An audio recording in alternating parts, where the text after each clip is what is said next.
l'état du bâtiment, il est quelque peu sinistré. Il est sinistré parce que la commande a considérablement baissé. Donc c'est clair que les entreprises aujourd'hui ont beaucoup de difficultés à tenir et on a perdu pas mal d'emplois dans le BTP. Ces ateliers du BTP, justement, leur fonction, c'est d'essayer de trouver des solutions. Bon, parce qu'on ne va pas rester comme ça éternellement dans cette situation. Donc il faut agir sur un certain nombre de choses. Bon, alors évidemment, il faut essayer d'agir sur la commande, de façon à ce que la commande revienne. Donc aujourd'hui, l'un des problèmes de la Martinique, c'est qu'elle est très impactée par la commande publique. En général, les entreprises, la commande publique représente souvent 60-70% de leur commande. Donc il est important que la commande privée prenne le pas. Bon, alors comment faire pour faire revenir la commande privée ? Il y a plusieurs éléments sur lesquels on doit réfléchir.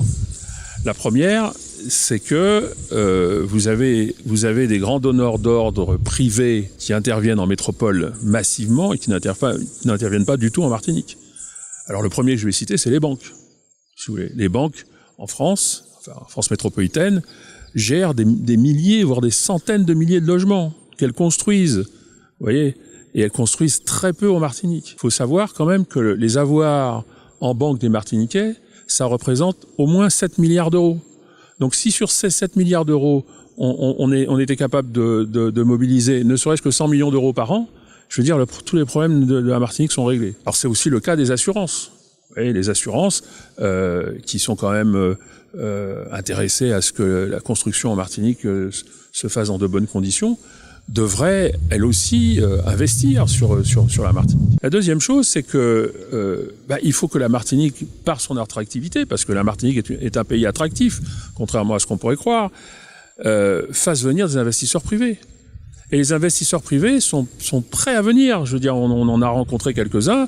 Ils sont prêts à venir, notamment dans le domaine du tourisme, parce que la Martinique est un pays très intéressant pour le tourisme. Le souci, c'est que très souvent, les autorisations passent par l'administration et je veux dire ce sont des gens qui ont l'habitude de décisions rapides. C'est-à-dire que quand un investisseur arrive en Martinique, il va pas attendre un an pour qu'on lui donne un avis, un permis, etc.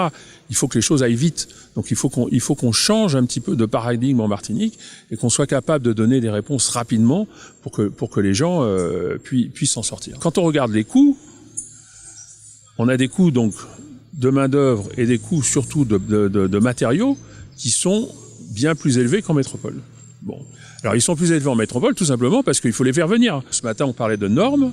Le problème de la norme, c'est qu'elle impose, quand vous avez des normes, d'avoir des matériaux certifiés.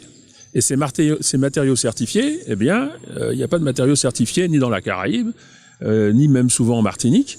Et donc, on est obligé de faire venir des matériaux certifiés de métropole ou d'Angleterre ou d'Espagne ou d'Allemagne, etc., ou des États-Unis. Tout ça coûte très cher. Donc, si on veut pouvoir diminuer le coût des matériaux, il faut pouvoir les certifier en Martinique. L'un des points qui va être poussé par ces assises, c'est justement de pouvoir mettre en place un organisme de certification à la Martinique.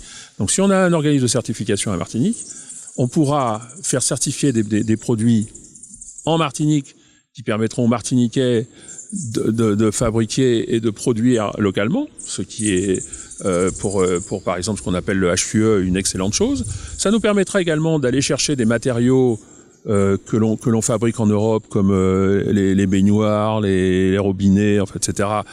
Les carrelages, dans les pays qui sont autour de nous, à Trinidad, au Venezuela, etc., qui produisent à des coûts bien moindres que ceux qu'on a sur la métropole, ce qui va permettre de diminuer le coût de la construction. Il y a quand même des pistes de travail. Mais ces pistes de travail nécessitent que l'on mette en place une norme tropicale, c'est-à-dire une norme qui soit complètement adaptée à ce qu'on fait en Martinique. Et ça, cette norme tropicale, eh bien, c'est aussi l'un des axes forts qui va sortir de ces ateliers.